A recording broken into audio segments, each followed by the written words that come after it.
What is up, YouTube? Welcome back, everybody. Welcome back to another video. This is, I guess, gonna be a closeout finished product video on the last job that you guys saw that I landed. My first big excavation job is complete. Took us a little less than a week and a half. But I'm about to start from up here and work my way back. And yeah, I'm super excited about how everything came out. Luckily, everything went pretty smooth. I only hit one fiber optic cable line, but other than that, everything went pretty smooth. Might be a long video, guys, and I think it's a little too bright out here, but this is the culvert that was installed. This 15-inch culvert was existing in the back, the one that was already installed and was failing. A bunch of crushed concrete. I installed these blocks to the correct slope.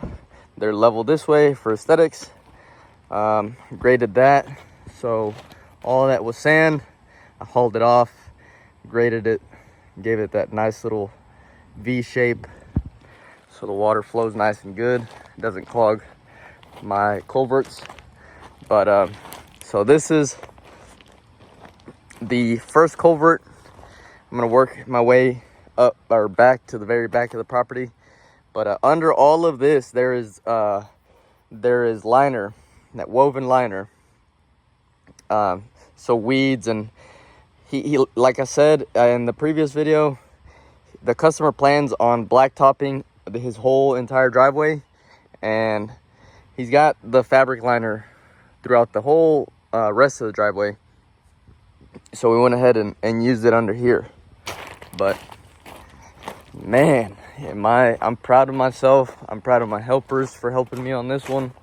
I'm really excited because this project alone, not only did it bring in a pretty good amount of money, but it brought in a bunch of new clients. I've gotten a bunch of work from this. Here's my Kubota, the main. This whole job was done with that machine. I just picked this one up 2-3 days ago, and I did use it for the front. And yes, I got it because this job, I rented one. There was a cheap Chinese one here at my local rental place, and I ended up paying, I believe, like a little over $1,000 for just 2 days, the machine and trailer. It was just a big ordeal. And this machine alone is gonna make me a lot of money. I have no doubt about it. That's why I pulled the trigger, and that's why I have it here now. But yeah, dump trailer, I used the crap out of this. I used every freaking cell that it had. Let me show you guys. Battery, I need to charge it. Battery is Dunskies. I have not, oh wow, okay, never mind. It still has battery. But again, shout out to Brady Kimbrell. Man, if you're watching this, just know I really appreciate you letting me borrow your truck, because 0% of this job would have been done if I didn't have this truck. Chevy still has my truck. I messaged them, emailed them. That's another ordeal. It's going on 2 months under warranty work with no ETA, valve body, worst piece of shit truck I've ever had. Yeah, guys, here is the customer ordered some more material just to final do little touches here and there. That I was pretty spot on with what I ordered and the material that I got, the riprap and the yardage and all that stuff. My numbers were not bad at all. Okay, culverts. This is the second section of culverts here by this tree. As I said, water used to come in through here, and we made a little trench, a little ditch for it to go. All that washout from the neighbor clearing his land would run over this, so we installed two 6-inch pipe, steel culverts, backfilled them with gravel, whole 9, riprap there. Of course, where we cut open, made the incision, we overlapped the fabric with the existing fabric that was under there. Here's the exit. It came out beautiful. There's, as you can see, there's one right there, and it rained the other day. Not horribly bad. I'm gonna come out here probably and get some more footage of when it rains again, big time, because I want to see this in action. I know it's gonna do its job. The customer, the homeowner is man. I wish I would have gotten his reaction when I installed that big culvert. He loved it. He doesn't cuss or use bad words, but he he said a few words that day. Culvert number 2, guys. Again, a 6-inch pipe. Same deal that we did over there. We made the incision, peeled back a little bit, the road base, peeled it back, made the incision in the existing fabric, opened the trench up, installed, backfilled, put fabric where it overlapped. I think the fabric went all the way somewhere about right there and over there, and backfilled it and put crushed concrete over it. So this is number 3, I believe. I think in the previous video I started backwards. I think I started at the retaining wall and then I went to the front. But anyways, guys, here is the big boy. Man, I lost some sleep over this one. I was stressing, not because I couldn't do it, or I had never done a culvert, and especially going from a 15-inch to a 36-inch culvert, it's not done. My part is done as far as the riprap, but the homeowner is going to keep adding on riprap, and I think he's going to line this whole ditch with liner and lay riprap.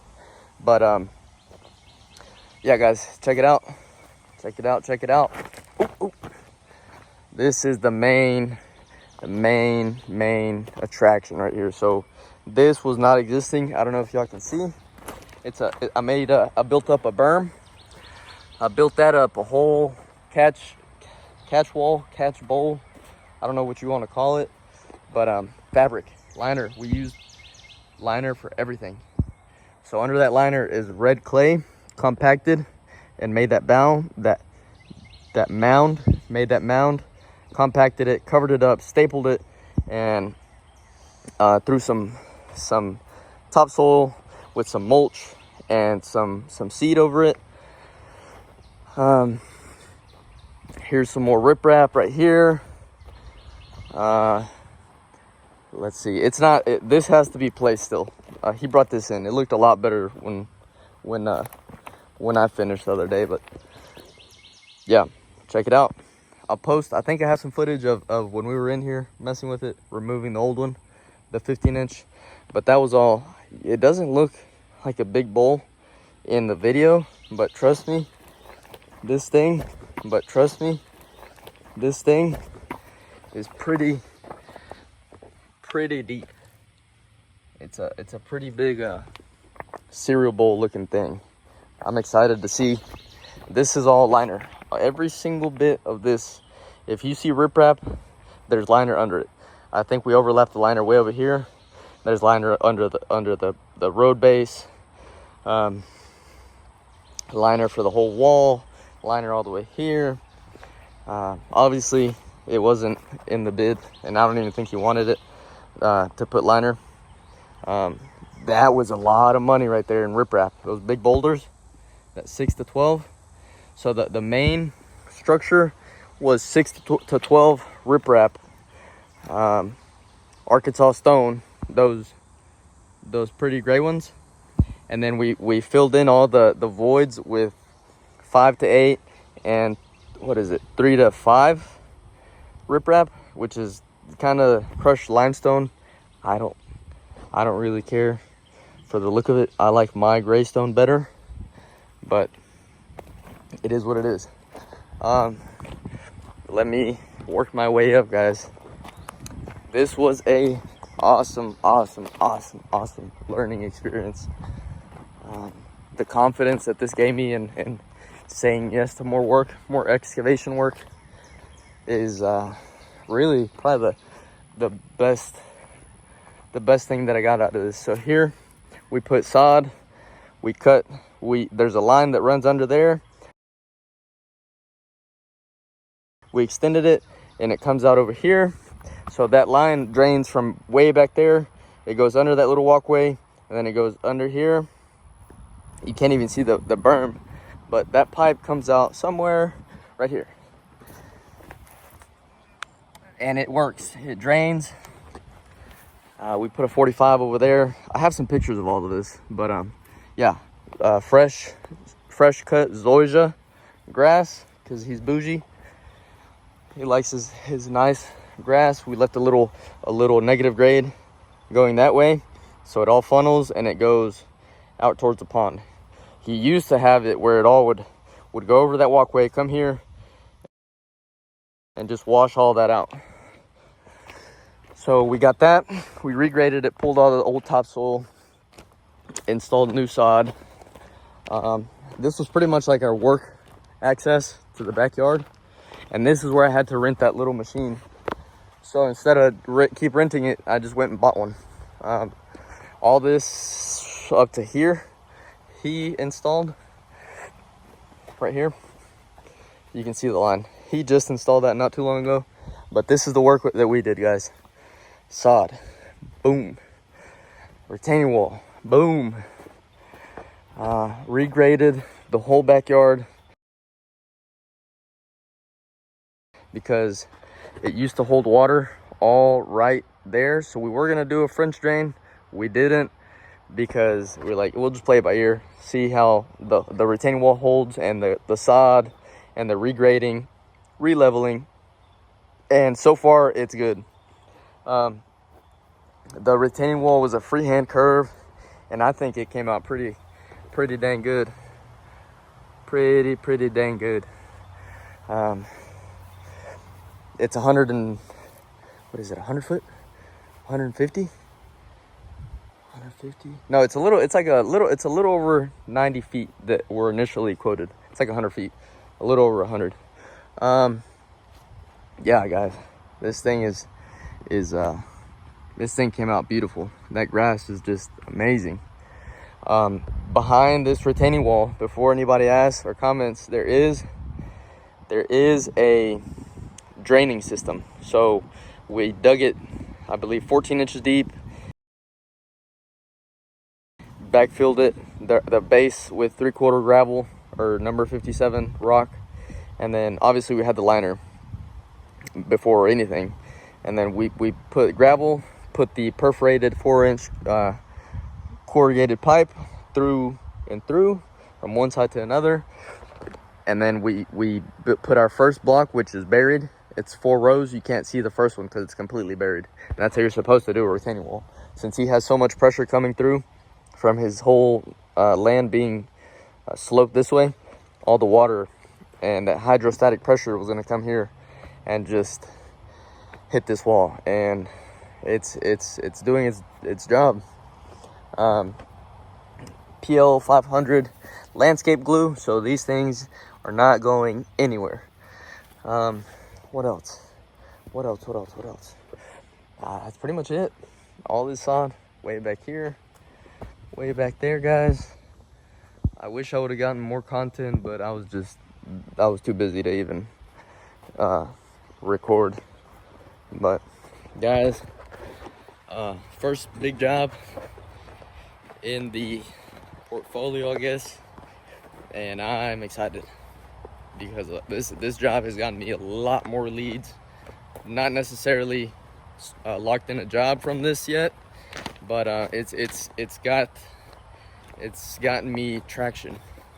I think that's the word I'm looking for. It's gotten me showing up on people's feeds and people sharing, and this right here, yes, it looks good, it looks pretty because I did it, but it serves a purpose. That retaining wall back there, that sod, that regrade, his whole backyard was just holding water. So it's not only for aesthetics. Everything that we did here serves a purpose. Erosion control, I believe is the word. I'm excited to see this in action, because the videos that he showed me from this, it's a river that flows through here pretty much. And yeah, this big pipe is gonna move some water. So, man, I can talk. Yep. He's gonna lay some seed. So there is a couple things that I feel like we went above and beyond, but this isn't me complaining. But for the future reference, for the future clients, I think if there's major changes, I think it has to be charged, because some days I had to bring a helper, which wasn't really in the estimate, or maybe I just need to shoot a little bit higher in the estimate. I'm not 100% sure, but yeah. So from now on, if the customer changes major stuff, it'll be an upcharge or a change order, I guess is the word. But yeah, guys, got some shirts. Stay hustling. I told y'all, you want to start a business, you can't go in this maybe I want to do it, I don't know. Nah, you got to be all in, baby. It takes money to make money. Got to be about that life. If you or anybody that you know needs some work done, any kind of work in the East Texas area, message me, call me, leave a like, comment, I don't know. I'll leave my Instagram, my Facebook. Here's my number, and my Facebook page is that right there. So if y'all will, please share it and help me grow. Hopefully you are enjoying this content, even though there's not really a whole bunch of content. From now on, I want to start wearing my GoPro and just getting different angles and the whole job. But all right, guys, I'm about to get load everything up, go drop it off. Probably, I don't know if I'm gonna watch it today. I'm kind of tired, but it's a lot of work. This is a lot of work. You're gonna stay busy. You want to start your own business, you're gonna stay busy, and I'm not complaining. I go crazy when I sit at the house doing nothing. I feel like a bum. But all right, enough talking. We'll see you on the next one. Peace out.